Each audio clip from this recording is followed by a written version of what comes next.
औज़ुबिल्लाहि मिनश्शैतानिर्रजीम बिस्मिल्लाहिर्रहमानिर्रहीम वतइस्सु मन तशा वतज़िल्लु मन तशा बियदिकल खैर इन्नका अला कुल्लि शैइन कदीर। अल्लाह सुब्हान तआला ही जिसे चाहे इज़्ज़त देते हैं और अल्लाह सुब्हान तआला ही जिसे चाहे ज़िल्लत देते हैं और वही हर चीज़ पर कादिर हैं। आशिकान पाकिस्तान और टेलीविज़न की दुनिया के दोस्तों, ये वाह टीवी ह्यूस्टन टेक्सास से खादिम पाकिस्तान और गुलामान रसूल जान शाइक आपसे मुखातिब है और सलाम अर्ज़ करता है। नाज़रीन, आज हम अपने एक नए प्रोग्राम हलाते हाजरा में आपके सामने हाजिर हैं और आज हम बात करेंगे एक बार फिर क्रिकेट की। हाल ही में हमने बड़ी ही मुश्किल से रेंगते हुए कछुए की तरह बहुत मुश्किल से, बहुत डिफ़िकल्टी से ज़िम्बाब्वे जैसी टीम से मैच जीता और कैसे जीता, मेरा ख्याल आप मुझसे बेहतर जानते हैं। आज आपको कुछ झलकियाँ दिखाऊंगा, कुछ बातें सुनाऊंगा, कुछ लोग क्या कहते हैं उस मैच के बारे में, कुछ टेलीविज़न पाकिस्तान के टीवी स्टेशन से मैंने उसकी कटिंग्स ली हैं, वो आपको दिखाऊंगा और इसके बाद आप फैसला करेंगे कि आप क्या सोचते हैं। सबसे पहले मैं आपको ये बात बताना चाहता हूँ, जिस मुल्क का हुक्मरान नवाज शरीफ हो और खादिम आला जैसे वहाँ लोग बैठे हों जो खुद मुख्तार हों, जो बादशाह सलामत हों, उस मुल्क का अल्लाह ही हाफिज। मैं कोई नवाज शरीफ के ख़िलाफ़ नहीं हूँ। मैं तो समझता था कि बहुत इंडस्ट्रियलिस्ट आदमी है, पाकिस्तान को बहुत तरक्की देंगे। वो तरक्की दे रहे हैं अपनी जेब को, अपने बैंकों को, या उन लोगों को जो जी हजूर सोनियो की हाल पावे खाओगे, मच्छी खाओगे, की खाओगे, आज केड़ी पेड़ियां दी लस्सी ले आमा की ले आमा मियाँ साहब, उन्हीं लोगों के लिए वो सब काम करते हैं। उन्हीं को आपने हाल ही में देखा होगा, जियो टेलीविज़न पे उन्होंने दिखाया, मुख्तलिफ टेलीविज़न पे दिखाया कि पाकिस्तान ने कितनी मुश्किल से मैच जीता। सबसे ज़्यादा काम तो ARY ने किया। ARY ने इसहाक डार के बारे में बताया कि कितने मिलियंस डॉलर की उसकी प्रॉपर्टी पाकिस्तान से बाहर है। नासरीन, जिस मुल्क के अंदर हर एक मिनट के बाद बच्चा मरता हो, पाकिस्तान के 18 करोड़ आवाम, हर एक मिनट के बाद एक बच्चा मरता है कि वहाँ पर कोई सही से सिस्टम नहीं है। ये जच्चा और बच्चगी की मैं बातें कर रहा हूँ, जो बच्चे पैदा होते हैं ससीरियन कर दिए जाते हैं उनके, सिर्फ इसलिए कि रेगुलर डिलीवरी में अस्पताल को 10-15 हज़ार मिलने होते हैं, इससे 1.5-2 लाख बना लेंगे और इन्हीं पैसों की लालच में कोई कानून साजी नहीं, कोई कुछ नहीं, और ये इसी तरह से हमारे पाकिस्तान के बच्चे मर रहे हैं। नाज़रीन, आज जो बात करना चाहता हूँ, बात करते हुए बड़ा दिल दुखता है। मैं किस तरह से करूँ। सेठी साहब वर्ल्ड कप के शुरू होने से पहले तकरीबन 1 महीना भारत में गुजार कर आए। उन्होंने भारत में क्या किया, क्या बीज बोए। सुनने में आया है कि आप सुनेंगे आज एक सियासतदान के जरिए, कुछ लोगों के जरिए कि $10 मिलियन अदा किए गए सेठी साहब को कि पाकिस्तान को मैच हराना, भारत से और एक और मुल्क, मेरा ख्याल दूसरा मुल्क जो था वो वेस्ट इंडीज था। और ये पैसे कहाँ तक पहुंचे, किस किस खिलाड़ी को मिले? क्या वो फरीदी बुम को मिले? अब वो जो पहले फरीदी बुम था, अब उसके बारे में लोग ये कहने लगे भाई खुदा के लिए रिटायरमेंट लो। एक कुल्फी वाले ने, जो पाकिस्तान में कुल्फियाँ बेचता है, उसने अपनी रेडी बुम के नाम, अफरीदी के नाम कर दी है और उसने कहा यहाँ पर कुल्फियाँ बेच। अफरीदी को अकल के नाखून लेने चाहिए। इन कुछ लोगों को, इनको चाहिए कि अब ये बैठ जाएं, इससे पहले कि इनको जलील करके निकाला जाए, इज्जत से खुदा हाफिज होकर साइड पे हो जाएं। लगता तो यूं है कि अफरीदी को पता है, बाकियों को पता है कि अब हमारी रिटायरमेंट और जाने के दिन है। वो रिटायरमेंट में चंद करोड़ और बनाना चाहती हैं। इसमें इनको अपनी माँ का कोई ख्याल नहीं। माँ कौन है? नाज़रीन, पाकिस्तान हमारी माँ है, उसके 18 करोड़ बच्चे हैं। मेरा दिल दुखता है जब पाकिस्तान के अवाम की, पाकिस्तान की सरजमीन की, मेरी माँ की कोई बात करता है तो दिल करता उसको मार डालूं। नहीं बर्दाश्त होता। हालांकि मेरे 56 बरस इस मुल्क में गुजरे हैं, फिर भी उस माँ की कोख से दूध पिया है ना, वो माँ बहुत याद आती है। नाज़रीन, जरा सोचें कि ये लोग किस तरह से अपनी माँ का सौदा करते थे। इनको कोई चीज़ अजीज नहीं, इनको सिर्फ डॉलर अजीज है। आपने ह्यूस्टन में भी देखा, ये रेडियो प्रोग्राम और ये अखबारों वाले क्या करते हैं, म्यूजिकल चेयर घूमती है, जो उनको पैसे देता है उसकी तस्वीरें लग जाती हैं, और किसी और मुल्क के रेडियो पे गाने बजते हैं, किसी और मुल्क का कल्चर में कि हमारे हिंदू मजहब में, धर्म में इस तरह से बोला जाता है। ये मफाद परस्त लोग हैं जो अपने मफाद के लिए कुछ भी कर सकते हैं। इनको पाकिस्तान या कौम या इस्लाम कोई अजीज नहीं, हमें तो अजीज है। अब क्या चाहिए, अब हमें करना क्या है? मुझे तो डर आ रहा है कि बाकी के जो 3 मैच हैं वो भी कहीं हम ना हार जाएं। भाई एक मैच हारे तो basically we out of tournament. अब यूई के साथ जो मैच है अल्लाह जाने क्या होगा, आप मुझसे बेहतर जानते हैं, उसमें भी अच्छे खिलाड़ी हैं। अफगानिस्तान जैसी टीम जीत गई है नाज़रीन, तो Pakistan, oh my God, it's hard to believe. एक वो जमाना था जब शारजा में मैच होते थे और हिंदुस्तान कांपता था पाकिस्तान के खिलाड़ियों से, उनकी मां मर जाती थी, ओह पाकिस्तान, डरते थे वो। आज हम हर मैच हिंदुस्तान से हार रहे हैं। पिछले 5 मैच हम वर्ल्ड कप के अंदर हिंदुस्तान से हारे। ये मैच जो भी हमने हिंदुस्तान से हारे से जीता जा सकता था। मुझे यूं लगता है कि इसको हराया गया है कुछ खिलाड़ियों को जो पैसे मिले, या फिर सेठी साहब की वजह से। कौन है ये सेठी? नासिन, ये वही आदमी है ना जिसने इलेक्शन के दौरान मियाँ साहब के लिए कुछ पंक्चर लगाए थे। आपने टीवी पर सुना होगा ना, 32, 34, 36 जो पंक्चर इसने लगाए थे। तो मियाँ साहब इसे क्यों बदलेंगे? अपने आदमी को क्यों बदलेंगे? मियाँ साहब को क्या एहसास है पाकिस्तान का? वो तो बस बैठे हैं कुर्सी पे, उन्होंने कुर्सी नहीं छोड़नी, कुछ हो जाए। कम अज कम मुशर्रफ के जमाने में एक चीज थी, अब याद होगा कि जब हमारे एक क्रिकेटर ने बदतमीजी की थी, बल्ला मारा था या कुछ किया था, तो उसने कहा था इसने पूरे मुल्क को बदनाम कराया, ऐसी की तैसी। वो नहीं डरता था किसी से। अब उसके पर एंट्री बैन लगाई हुई है कि पाकिस्तान से बाहर नहीं जाता। तो ये तो हमारा हाल है। और फिर इससे पहले मैं आपको बता चुका हूं कि जिस मुल्क के अंदर हर मिनट के बाद एक बच्चा मरता है, एक बच्चा हर मिनट के बाद मरता है, उस मुल्क का तो फिर अल्लाह ही हाफिज है ना। इन लोगों को अवाम की क्या परवाह पड़ी, मुल्क की क्या परवाह पड़ी? ना कोई निजाम है ना कुछ है। हमें अब करना क्या चाहिए? सियासतदानों को ये क्या करना चाहिए कि सर जोड़कर बैठे। जितने हमारे फॉर्मर क्रिकेटर्स हैं जिनसे कभी जमाना कामता था, जिसमें इमरान खान भी है, वसीम अकरम भी है, ख्वाजा राजा साहब भी हैं, इन सबको बुलाएं और एक क्रिकेट का थिंक टैंक बनाएं, बिठाएं इनको, क्योंकि ये खजाना है पाकिस्तान का, इस्लाम हक है, ये खजाना है पाकिस्तान का, जवेद मियादाद है, ये खजाना है, दौलत है पाकिस्तान की। इनको बिठाएं, आप बिठा के कहें कि देखो ये इस माँ के लिए करो, इस माँ के लिए इसका नाम पाकिस्तान है। इन बच्चों को समझाओ, इनको ट्रेनिंग दो, उनसे उन्हें थिंक टैंक में देखें कि अगला मैच जो हमने खेलना है किस तरह से खेलना है। नाज़रीन, आपको एक बात बताऊं, जब वर्ल्ड कप आने लगता है तो 2 साल पहले किसी मुल्क में भी ये टीम चुन ली जाती है कि वर्ल्ड कप में हमने कौन सी टीम भेजनी है, और वो उस टीम को फिर प्रैक्टिस कराई जाती है, मैच खिलवाए जाते हैं ताकि उनकी प्रैक्टिस हो, उनका एक्सपीरियंस बढ़े। हमारे पाकिस्तान में तो लास्ट मिनट में मियाँ सादा फोन हो गया, हाँ जी चौधरी साहब, मैं कहा सती जी ਉਹ ਕੀ ਹਾਲ ਸੋਹਣਿਓ, अच्छा आ जाओ जरा रायविंड में मच्छी बनवाई है ਤੁਹਾਡੇ वास्ते खास तौर तो मैं उतो नारकली ਦੇ ਬਾਹਰੋਂ ਅੰਬਰਸਰੀ ਦੀ ਦੁਕਾਨ ਤੋਂ ਮੰਗਾਈ ਹੈ। आ जाओ ना, लस्सी का गिलास भी फिक्र नहीं करो सोने, लस्सी पेड़ियां वाली तुसी की याद करोगे, वो यासीन बंबे वाला दे खोखे तो उतो मंगवाई है बीटन रोड के बाहरों।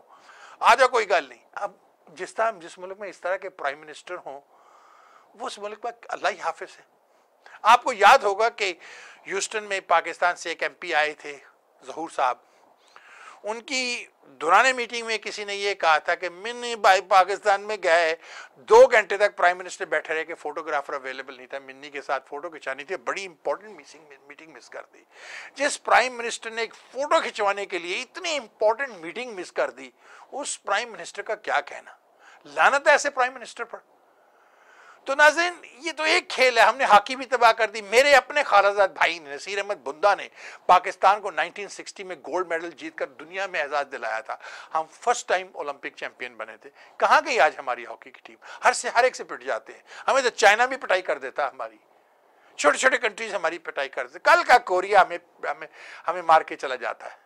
तो सोचें, पाकिस्तान की क्रिकेट टीम, याद करिए उस दिन हनी मोहम्मद और मुश्ताक के जमाना जरा याद, फजल महमूद, उस जमाने को याद कीजिए, कांपती थी दुनिया पाकिस्तान से। अरे वो जमाना तो बहुत दूर की बात है, इस जमाने को याद करें। मियादाद के, ये इमरान खान के, वसीम अकरम के जमाने को कांपता था भारत हमसे, और आज भी भारत कांप रहा था इस पिटाई से पहले जो उन्होंने हमारी की। और उन्होंने पिछले 5 मुकाबले वर्ल्ड गेम के अंदर हमसे जीते। कौन जिम्मेदार है? आइए एक छोटी सी आपको कटिंग दिखाते हैं, उसके बाद बातें कुछ और। पीटीवी को पार्टिसिपेट नहीं करने दिया गया, मैंने शोर मचाया और उसके पीछे भी नजम सेठी साहब निकले।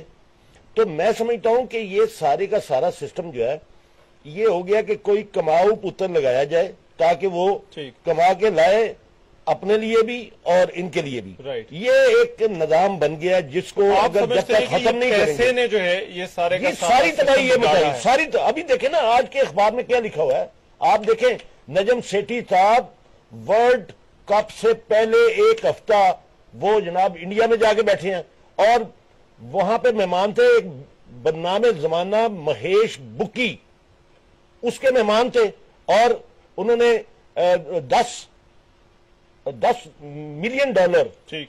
6 मिलियन डॉलर एक मैच जो वेस्ट इंडीज के खिलाफ था वो हराने के लिए है। ये एलिगेशन है उनके खिलाफ। और 4 मिलियन जो लग रहे हैं जी 4 मिलियन जो डॉलर है वो दूसरा मैच हराने के उन्होंने लिए हैं। ठीक। ये इस पर आप लोग खामोश क्यों बैठे? ये तो आप एक नहीं, मैं इदारा तो- चलाने का मामला है, देखिए नहीं- इस पर तो असेंबली में या सेनेट में जो है इस पर बाकायदा बहस होनी चाहिए। मुझे तो लोग ये कह रहे हैं अभी असेंबली आएगी तो इंशाल्लाह उसमें मैं तो लेके आऊंगा, इसको टेकअप कराऊंगा और मैं तो कोशिश कर रहा हूं कि ये एक बिल लेके आया जाए कि जो जुए में पकड़ा जाए, जिसके ऊपर ये इल्जाम साबित हो जाए करप्शन का, उसके खिलाफ जो है कार्रवाई हो, उसको सजा हो और उसकी सारी प्रॉपर्टी जो है फॉरफिट की जाए। इकबाल साहब आप समझते नाज़रीन, हैं जो आपने सियासी क्या कहा उसने कि 10 मिलियन डॉलर 6 मिलियन हिंदुस्तान से हारने की, ये कहां का इंसाफ है? क्या है ये? सोचें इस तरह के आदमी को, ये वही आदमी है ना जिसने कहा कि पाकिस्तान की टीम हारती है मीडिया और अवाम की वजह से। तो अवाम क्या करे? क्रिकेट का जनाजा ना निकाले तो फिर और क्या करे अवाम? कहां जाए इस मुल्क की अवाम? किसके पास जाए? किसके पास अपना रोना रोए जाकर? किसको कहे कि हमें अपनी क्रिकेट से, cricket is a game of passion. तबाह कर दिया आपने हमारी क्रिकेट को, आपके इन फंक्शनों ने, आपके 10 मिलियन ने किस किस को पैसे दिए? सर जी आपने इनको तो कोर्ट में लेके आना चाहिए और पार्लियामेंट को एक लॉ पास करना चाहिए। उस पर बात करते हैं। जरा पीपल पार्टी के एक रहनुमा की ये जरा गुफ्तगू सुनिए कि वो क्या कहते हैं। ये भी पाकिस्तान के मुख्तलिफ चैनल से हमने ली हैं और इसकी कटिंग में आपको दिखा रहे हैं ताकि अगर आपने मिस कर दी हैं तो आप इसको हमारे चैनल के जरिए देख सकें और अंदाजा लगा सकें कि हमारा दिल क्यों रोता है। मैं क्यों इतना दुखी हूं? क्योंकि पाकिस्तान नाजरीन मेरी माँ है। उस माँ को दुनिया के सामने न सिर्फ बेआबरू किया गया है, उसका रेप करवा दिया गया है। इन मफाद परस्तों ने, ये ऐसे ही मफाद परस्त हमारे ह्यूस्टन में रेडियो प्रोग्राम भी करते हैं हमारे हिंदू धर्म में, और किसी और मुल्क का म्यूजिक बजाकर, किसी और मुल्क का कल्चर दिखाकर, किसी और मुल्क के कॉन्सर्ट चलाकर, उनको पैसे देकर ये नहीं सोचते कि पाकिस्तान के खिलाफ कितनी गोलियां बनती। क्या हमारा म्यूजिक नहीं है? हमारे पास गुलकार नहीं है? अरे भारत तो तरसता है हमारे जैसे गुलकार पाने के लिए। क्या है? नहीं है हमारे पास। लीजिए जरा पीपल पार्टी के रहनुमा की ये छोटी सी कटिंग देखिए और उसके बाद फिर से बात। अफसोस और सान्या इस बात का नहीं है कि कोई हार गया। हार जीत जिंदगी मौत नहीं है, ये खेल का हिस्सा है। और कहते क्या है? कहते ये हैं कि फिर हवाएं ही करेंगी रोशनी का फैसला, जिस दिए में जान होगी वो दिया रह जाएगा। दिया वो बचता है जिसमें जान हो, जिसके खेल में जान हो वो मैच लेके जाता है। असल सान्या ये है बुनियादी तौर पे कि अगर तैयारी के बाद कोई हार जाए तो अफसोस नहीं होता। लेकिन अगर कोई हारने की तैयारी करके जाए तो फिर बहुत अफसोस होता है। सब 4 साल का वक्त था और तैयारी हम देखते हैं सिर्फ हफ्तों की। तो मैं उधर आता हूं। अगर कोई हारने की तैयारी करके जाए तो फिर बहुत अफसोस होता है। आज पाकिस्तान के अंदर जो क्रिकेट फैंस हैं और सारी दुनिया के अंदर जो पाकिस्तान के क्रिकेट के फैंस हैं, उनको अगर कोई अफसोस है तो इस बात का है कि हारने की तैयारी क्यों गई। अब हारने की तैयारी कैसे की गई?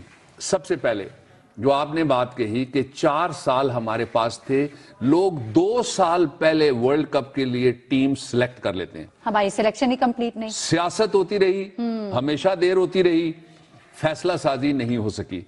इन 2 सालों के अंदर पहले तो कहते थे ना, ये दूसरा दौर है। पहला दौर वो था जब सेनेटर सैफुर रहमान साहब के एक भाई, बड़े अच्छे आदमी हैं, मुजीब साहब हमारे दोस्त हैं, जब उनको सियासत की वजह से क्रिकेट के पीसीबी का इंचार्ज बनाया गया था और नवाज शरीफ साहब ने यह कमाल किया था। दूसरा कमाल अब हुआ है कि जिनके हवाले से पॉलिटिक्स के बहुत सारे पहलू आते हैं, मैं किसी उस कंट्रोवर्सी को नहीं यहां पे छेड़ना चाहता, उनको बार बार खींच के घसीट के आईन बदल के दस्तूर पामाल करके सुप्रीम कोर्ट, हाई कोर्ट के लिटिगेशन खींच लटका के फिर उनको वापस लाया जाता है। देखिए उसका नतीजा क्या हुआ, ये पहली मैं बात कर रहा था, उसका नतीजा जो है वो दूसरी बात है। क्लब क्रिकेट कहां है पाकिस्तान में, और क्लब क्रिकेट के बाद अभी यूनुस खान ने अच्छी परफॉर्मेंस दी, इंग्लैंड में उनका मुआहदा हो गया। कहां है हेड हंट? एक आदमी है जिसको थोड़ी सी समझ है, शकील शेख, और वो फुल टाइमर क्रिकेट का अपना एक डायमंड क्लब भी चला रहा है और उसके साथ साथ वो इधर तवज्जो देता है। बाकी सब सो रहे हैं जो क्रिकेट के इस वक्त फैसला साज हैं। अच्छा, इसका जो तीसरा नुकसान हुआ वो नुकसान ये हुआ कि पाकिस्तान में क्रिकेट का सीजन आया ही नहीं और आप वर्ल्ड कप में चले गए। आपने घर के अंदर कब तैयारी की है? चौथा इसका नुकसान ये हुआ कि सियासी भर्तियां जिस तरह से कौमी इदारों के अंदर हो रही हैं, आपने गिलगित बल्तिस्तान की बात की, वो बात भी हम करेंगे, और प्राइम मिनिस्टर आर्मी चीफ जा रहे हैं कराची, वहां भी मैं थोड़ा सा हवाला लेके जाऊंगा। लेकिन उससे पहले हम ये बात कहना चाहते हैं कि आज जो सिलेक्टर्स हैं वो कहां हैं।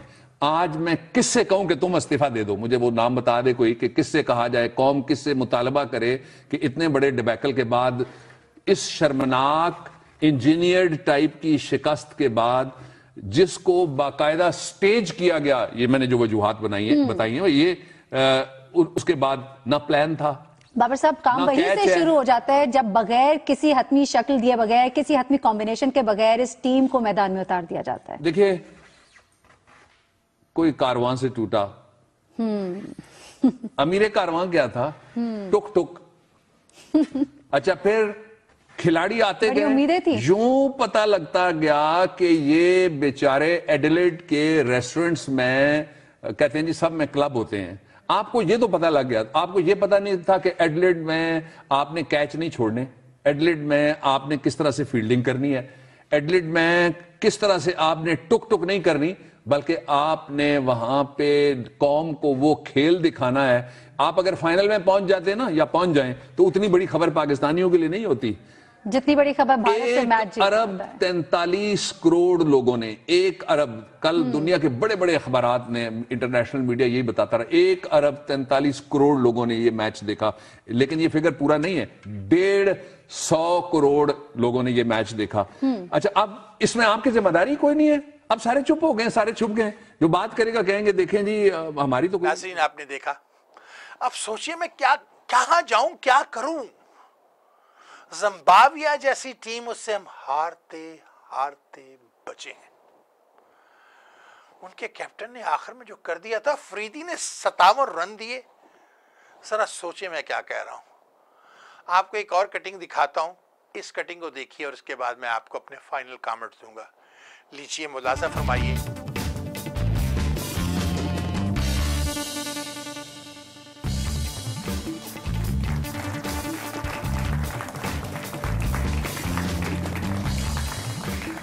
Hello and welcome to a very special episode of The Big Fight, and this is just ahead of that big clash. It's always a massive clash, India versus Pakistan at the Cricketing World Cup, and so far it is 5-0 in favor of India. Let's see what actually happens tomorrow. This is a special show coming to you from 5 locations. Let me welcome my co-anchor for the entire show, Munize Jahangir, who's joining us from Islamabad. We also have Javed Mianda joining us in from Karachi. Sunil Gavaskar is with us from Adelaide.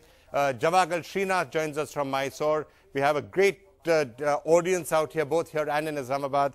Mr. Krishnaswamy is here with us. We have Premier Jaiswal, who's cricketer, Haryana under-19 team. I'm going to keep on introducing all of you as we go along. So, Muniz, why don't I first toss across to you? Pakistan is gearing up for what may be the most watched cricket match with India, hoping that this time around it will steal India's thunder and emerge as a winner.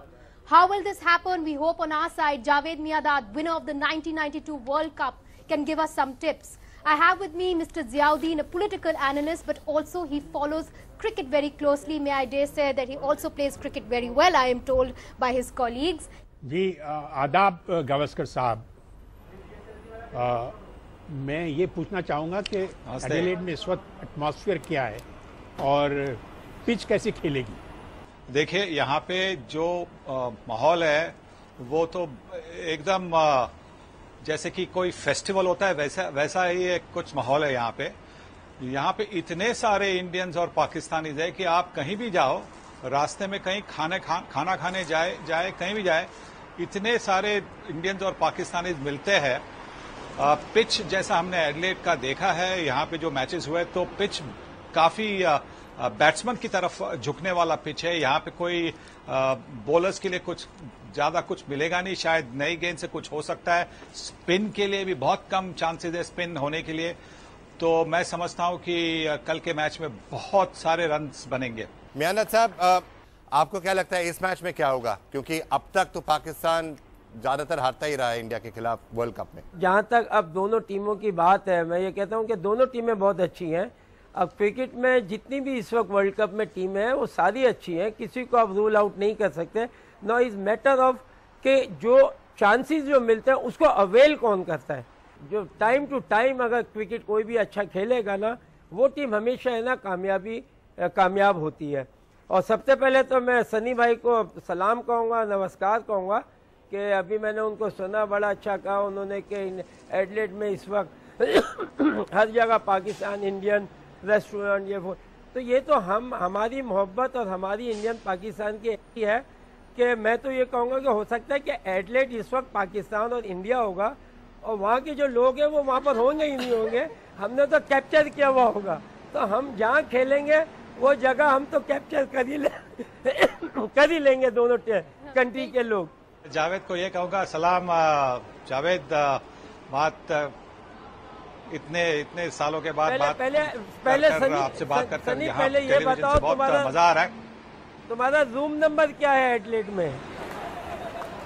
आप room number क्यों जानना चाहते हैं जावेद साहब? अगर राज की बात है तो बता दीजिए हमें। जी नहीं, ये एक पुरानी बात है। ये पुरानी बात है। जब इंडिया और पाकिस्तान बेंगलोर में खेल रही थी तो इंडिया के पास एक बहुत अच्छा बॉलर था, तो उसको नर्वस करने के लिए जावेद ने ये चाल चली थी कि हर बार जब वो खेलता था और बॉल बॉलर के पास वापस जाता था तो जावेद वहां पे रुक के, मतलब क्रीज के बाहर रुक के उससे पूछता था कि तुम्हारा रूम नंबर क्या है, तुम्हारा रूम नंबर बताओ। तो ये जो बॉलर था उसने काफी बार उसको इग्नोर किया, 1-2 ओवर के लिए इग्नोर किया। और उसके बाद में जब वो तंग हो गया कि जावेद हर 1-2 बॉल के बाद में उसको पूछता था, अरे बोलना रूम नंबर क्या है, अरे बोलना रूम नंबर क्या है। तो आखिर वो तंग आके उसने पूछा, क्यों तेरे को मेरा रूम नंबर क्यों चाहिए? तो जावेद ने कहा, क्योंकि मैं तेरे रूम में 6 मारना चाह रहा हूं। नहीं, मगर सनी भाई ने ये नहीं बताया कि ये सब इन्वॉल्व थे मेरे साथ, हमारी बातें होती रहती थी। और एक और बात नहीं बताई, जो बहू कर रहा था मैं, तो मैंने कहा था उस बॉलर को, मैंने कहा दुनिया में मैंने 2 हस्तियां देखी हैं जो टांग पकड़ती है, एक पकड़ता, एक तुमने मेरी टांग पकड़ी हुई है। अच्छा, I'm just wondering, it's not Javagal Srinath by any chance. I don't think he was there. But let me get Javagal Srinath now joining us from Mysore. Do you want to add any further light to that story we were just hearing? And any of your memories? I have heard this story from Sunil Gavaskar many times, and it's quite a funny one. I think the bowler was Dilip Doshi. I think Gavaskar didn't want to mention that name. The bowler was Dilip Doshi. Yes, I think fond memories, and even Javed and Kiran More's issue, which is still fresh in my memory. This was in Sydney when we played in 1992. That was quite funny as well. But whenever Javed was playing, I think I still remember Javed when I made my debut against Pakistan at Sharjah. Ramiz was batting at the other end. Javed used to go, "Ye ladka naya hai, usko thoda zor se maar do, isko thoda zor se maar do." So we used to have such banters, which was very funny. And when Javed was at the center, we never had, there was never short of such incidents. I would like to ask you this question, Srinath Saab, that ये बताइएगा कि हिंदुस्तान की side से आपको सबसे ज्यादा डर हमारे कौन से क्रिकेटर से लग रहा है? क्योंकि हमने तो सुना है कि आपने मोहम्मद यूसुफ के लिए मोहम्मद इरफान के लिए काफी प्रिपरेशन की हुई है। मैं देखा, the Pakistani fast bowlers operating. Irshad was bowling very well, and I think Mohammad Irfan, I think he will be the man to look up to. He's around almost 7 foot, I think maybe around nearly 8 feet, or 7-footer he is, 7-footer, and he's a very tall man, and he can get enough bounce and pace. I mean, I hope he is fit. that will make a very good contest of it. Pakistan fast bowling, I think I don't know whether Bilawal Bhatti is fit. I thought he came back to Pakistan. Junaid is also not fit, I suppose. If Pakistan has that good, all the fast bowlers fit and raring, I think that will be a very good contest against the Indian batsmen. I think the man to look up to for Indian cricket team at this point in time would be Mohammad Irfan. How much of India-Pakistan matches are really played out in the mind and psychological factors?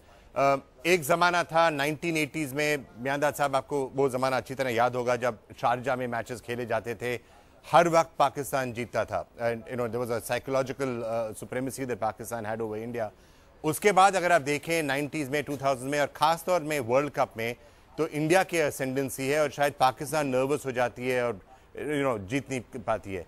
तो इसमें psychology कितनी है, आपको क्या लगता है? India और पाकिस्तान का हमेशा से ऐसा रहता है कि जहां भी खेलेंगे, किसी भी फील्ड में होंगे, तो एक लाजमी बात है कि दोनों कंट्री की पॉपुलेशन मिलाओ तो दुनिया में हम कहां पर आते हैं. तो ये पॉपुलेशन जो है ना, इतना पेशेंट आ रहा है आजकल और वो इतना जज्बात आ रहा है, जिसकी वजह से स्पोर्ट्स को जो है वो इस तरीके से देखना पड़ता है कि नर्वस हो रहा है. ऑल्दो मैं समझता हूं कि जो स्पोर्ट्समैन है उसको नर्वस नहीं होना चाहिए, और हमारी कुछ पॉलिटिकली और हमारी जो टेंशन रहती है अखबारों की वजह से भी, मीडिया अप करता है बड़ा, तो उससे भी बड़ा फर्क करता है. मगर among the players, among the people, मैंने आज तक कभी ऐसी किसी किस्म की चीज नहीं देखी है. मोहब्बत ही देखी है. आफ्टर हमारी टाइम पे भी क्रिकेट में टाइम टू टाइम, क्रिकेट के टाइम तक होती थी, मगर उसके बाद नोबडी फील के हम कहाँ पर हैं. हमारी जबान तकरीबन एक जैसी है, खाना पीना रहना हर चीज हमारी कॉमन है. तो मैं ये समझता हूँ ये पब्लिक से और आवाम से और आजकल जो मीडिया है वो उसको थोड़ा सा काफी ऊपर लेके आता है, मगर क्रिकेटर्स में नहीं. All right, Mr. Gavaskar, let me just throw that. Whom do you think is going to be batting first after winning the toss tomorrow? And secondly, the broader question of the sort of dynamics that is always there in the India-Pakistan matches. You especially, I think, will have those slightly bitter memories of the Sharjah era, but after that, of course, it's been slightly different. I've not had a look at the pitch for the last 4 or 5 days, so I have no idea. But going by the two warm-up matches that India played in Adelaide, it is a good batting pitch. And if you had asked me this question about who should bat after winning the toss before India came to Australia, I would have said that India should field first, because India's batting's been so good. But their batting's been out of form. Shikhar Dhawan and Virat Kohli have not caught the runs in the last 1 month of one-day cricket, and therefore I would actually want India to bat first without having any tension or pressure of looking at the asking rate while chasing a total.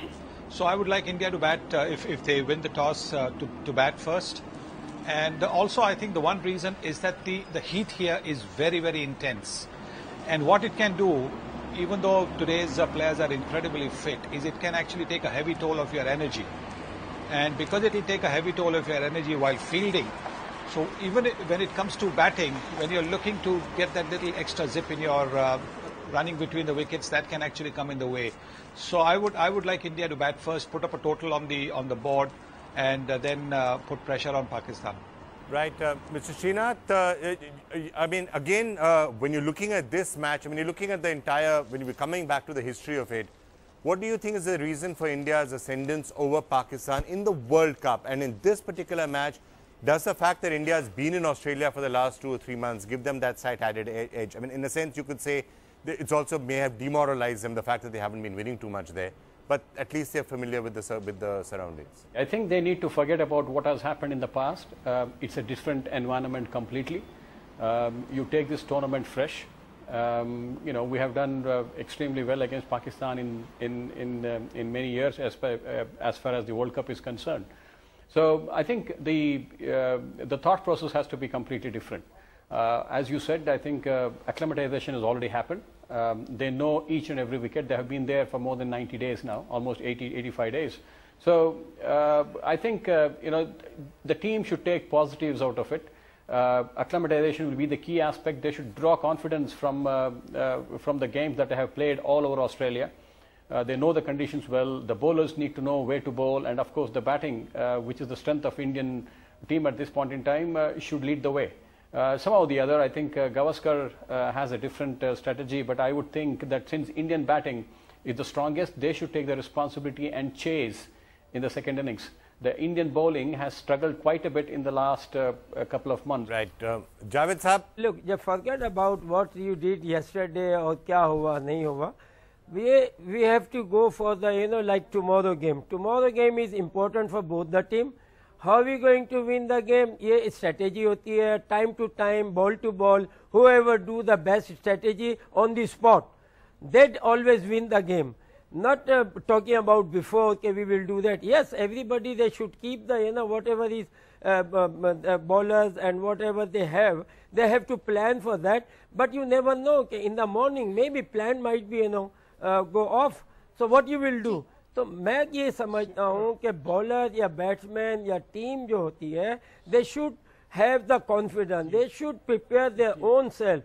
Srinath Saab, who's the pick of the bowlers in the Indian team? देखिए जी, Bhuvneshwar Kumar will be my favorite. उसका जो सीम position है और इसका experience है death overs में, Bhubaneswar will be the man for the beginning as well as for the end overs. I think Mohit Sharma is also good. Let us see what happens, whether if he will find a place in the team or not. But I bank tremendously on Bhuvaneshwar Kumar. But let me just get in Mr. Krishnaswamy though, and let's see if you have a question on this. Pakistan team, do you think will be missing Saeed Ajmal to some extent? Mohammad Hafiz?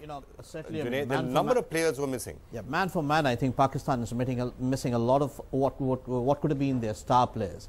But I think, the pressure and the hype about this match is far more than actual tension in the match.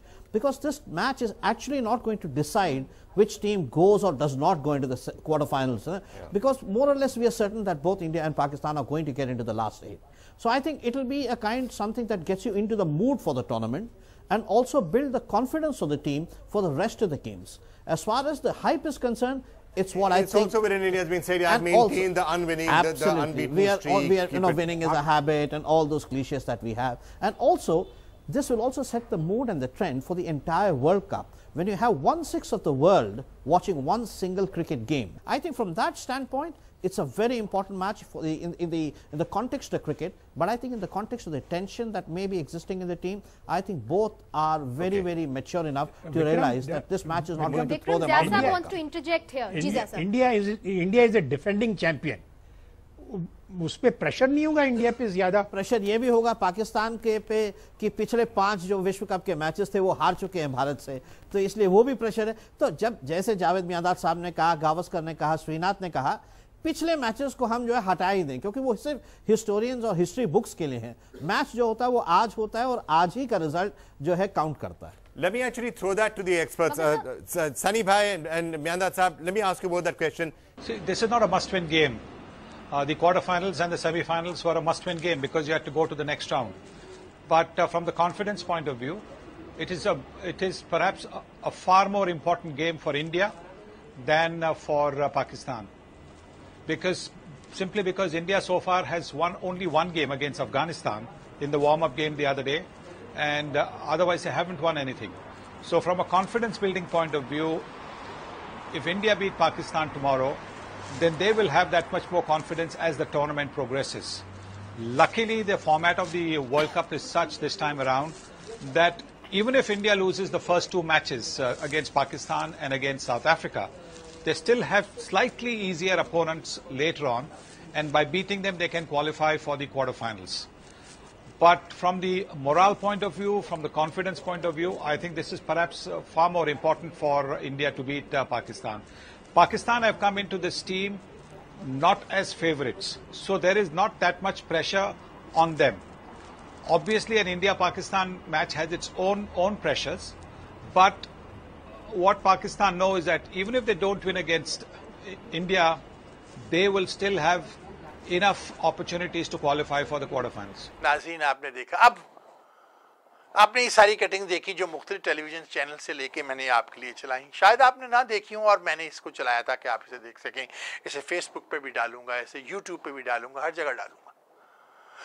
अब आप मुझे बताएं कि हमें करना क्या चाहिए। हमारे पार्लियामेंट को चाहिए कि एक लॉ पास करें कि कोई भी खिलाड़ी या कोई भी पर्सन जो कि क्रिकेट के साथ इन्वॉल्व हो, मैनेजमेंट टीम में हो, जैसे सेठी साहब हैं और हैं, वो अगर जुआ खेलते हुए पकड़ा जाए, वो अगर जिस जुए से मतलब नहीं बुकी के साथ अगर पकड़ा जाए, तो उसको प्रोसिक्यूट अब साबित होने के बाद, पहले नहीं, साबित होने के बाद कि उसने ये बुकिंग की है, उसने मैच को सेटअप किया है, बुकिंग के साथ उसने डीलिंग की है, तो उसको फिर प्रोसिक्यूट किया जाए उसकी पाकिस्तान में और बैरून मुल्क तमाम प्रॉपर्टी, तमाम पैसा जब्त कर लिया जाए। नाज़रीन, वक्त आ गया है कि पाकिस्तान के मुख्तलिफ छोटे छोटे शहरों गाँव में हम ग्राउंड्स बनाएं हम क्रिकेट की ग्राउंड, बच्चों को खिलाएं। ये मैच तो गया हमारे हाथ से, लेकिन अभी 4 साल हैं हमारे साथ पास। 4 साल में पाकिस्तान के पास वो खजाना है कि दुनिया किसी के पास, किसी दुनिया के मुल्क के पास नहीं है। जो खजाना हमें अल्लाह तबारक ताला ने हमारे मुल्क को दिया है, हमारे अवाम, इन अवाम में से, इन बच्चों में से आप 20, 25, 30, 40 बच्चों को पकड़िए पूरे पाकिस्तान से, उनको उठाइए और उनसे फिर 11 या 15, 16 जितनी की टीम उठाकर नेक्स्ट वर्ल्ड कप में लेके जाइए। और जितने पाकिस्तान के फॉर्मर प्लेयर्स हैं बड़े, जैसे इनाम हक है, मिसबा है, जैसे कि हमारे वो हैं मियां दाद साहब, इमरान खान साहब, वसीम अकरम साहब, जितने भी हैं, जो भी बड़े बड़े हमारे खिलाड़ी हैं जो आज जिंदा हैं, जिन्हें अल्लाह ने ज़िंदगी दी हुई है, उन खिलाड़ियों को एक थिंक टैंक के अंदर बिठाएं और उन्हें कहें कि अपने डिफरेंस को साफ करो। ये मुल्क की इज्जत का सवाल है, हमें इस क्रिकेट को जीतना है। और वो हमारे खिलाड़ियों को, वो बच्चों को जिनको इलेक्ट किया जाए, उन्हें मशवरा दें, उन्हें बताएं कि किस तरह से खेलना है। याद कीजिए, भारत के खिलाड़ियों ने चंद रोज पहले क्या कहा पाकिस्तान के खिलाड़ियों के बारे में, जरा सोचें। एक मैच में बार बार मियां दाद क्या कहता रहा, तुम्हारा रूम नंबर क्या है, तुम्हारा रूम नंबर क्या है। तो वो आखिर उसने बता दिया मेरे, उसने कहा क्यों पूछते मेरा रूम नंबर क्या है, उसने कहा मैंने छक्का मारना है, तेरे रूम में छक्का मारना है, हजरत तुम्हारे रूम में जाके छक्का मारना है। ये मजाक होते थे, खेलते थे, एक दूसरे के साथ बात कर खेलते थे, गेम के बाद बातें करते थे, इंजॉय करते थे। आज भी प्लेयर इंजॉय करते हैं, लेकिन शायद आज ये बातें करते हैं अगला मैच फिक्सिंग करना है। और आज जो अफरीदी बुम बुम था, अब वो अफरीदी गुम हो गया है। खुदा के वास्ते भाई छोड़ दे क्रिकेट, पाकिस्तान का पीछा छोड़ दे, ना तेरे से रन्स हो रहे हैं, ना तेरी बॉलिंग चल रही है, किसी और बच्चे को आने दो। और ये सिलेक्शन जिस तरह से होती है, जो मियाँ साहब के या सेठी साहब के जैसे भी कहने, इसको रोको। आवाम को चाहिए कि अगर धरना देना है तो इस पे धरना दीजिए, मजबूर कीजिए, अदालत में ले जाइए हुकूमत पाकिस्तान को, क्रिकेट बोर्ड को, कि नहीं खेलने देंगे, नहीं करने देंगे, ये मुल्क के मफाद के खिलाफ है। मैं कोई लीगल एडवाइस नहीं दे रहा, मैं आवाम से कह रहा हूं कि अपना आवाम होने का, उस मुल्क के शहरी होने का हक अदा कीजिए और पाकिस्तान माँ को बचाइए, उसकी इज्जत को बचाइए। आपकी माँ को न बरसरेआम बेआबरू किया जा रहा है, उसको रेप करवाया जा रहा है, उसकी आबरू रेजी की जा रही है, उसकी इज्जत लूटी जा रही है, वो भी किन के हाथों में, पीछे से धोती बांधने वालों के हाथों में। बेच दिया अपनी माँ को चंद मिलियन ने, इस सेठी ने। अगर ये बात सच है तो इसकी क्या सजा हो, ये आप फैसला कीजिए और मुझे बताइए कि मुझे आपको क्या प्रोग्राम अगली दफा देना है। आपने अपने कानों से मुझे सुना, आंखों से देखा, दिल से महसूस किया, अब जरा दिमाग से सोचिए कि हमें अब क्या करना है, इस सेठी और इस जैसे लोगों के साथ क्या करना है। फिर एक दफा कानों से सुनिए, आंखों से देखिए, दिल से महसूस कीजिए और दिमाग से फैसला कीजिए कि इन जैसे सेठी जैसे लोगों के साथ हमें क्या सलूक करना है और हमें कहाँ फेंकना है, क्या करना है इन लोगों के साथ। पाकिस्तान में लोग अस्पताल बनाते हैं, पाकिस्तान में लोग मुख्तलिफ चीज़ें करते हैं, और प्राइवेट अस्पतालों ने जितना गंद पाकिस्तान में डाला है आप सोच भी नहीं सकते। अब सभी को नहीं हम कह सकते, उसमें बहुत अच्छे लोग भी हैं, बच्चे पैदा होते हैं, हर मिनट के बाद मैंने आपको बताया था कि एक बच्चा पाकिस्तान में मरता है। ज़रा सोचिए, इसी तरह से क्रिकेट में भी होता है, क्रिकेट फिक्सिंग होती है, सब कुछ होता है। नाज़रीन ज़रा सोचिए मैंने क्या कहा है, कोई सख्त अल्फाज अदा किए हूँ, कह गया हूँ तो माफ़ी चाहता हूँ कि माँ का मसला था। माँ मुझे बहुत अजीज़ है, मेरी उस माँ का नाम पाकिस्तान है, जिससे मैं बहुत मोहब्बत करता हूँ। उसके बारे में उसको कोई तकलीफ हो तो मुझसे बर्दाश्त नहीं होती, आपसे भी नहीं होती होगी, जब भी तो क्रिकेट का जनाजा निकाला आपने। चलता हूँ, इजाज़त दीजिए। अगले प्रोग्राम में किसी और इशू के साथ आपके सामने हाजिर होऊंगा, किसी और चेहरे से पर्दा उठाने के लिए। Remember, forget about the rest, वाह TV is the best, Pakistan जिंदाओ, पाइंदाबाद।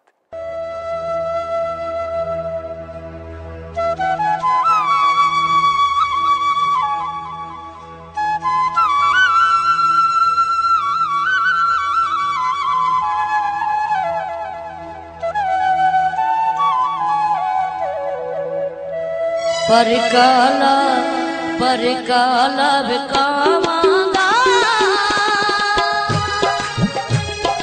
अल्लाह के रसूल तो बड़ा रुतबा मावांगा, अल्लाह के रसूल तो अल्लाह के रसूल तो बड़ा रुतबा मावांगा।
पानी टूरदा ते बल खांदा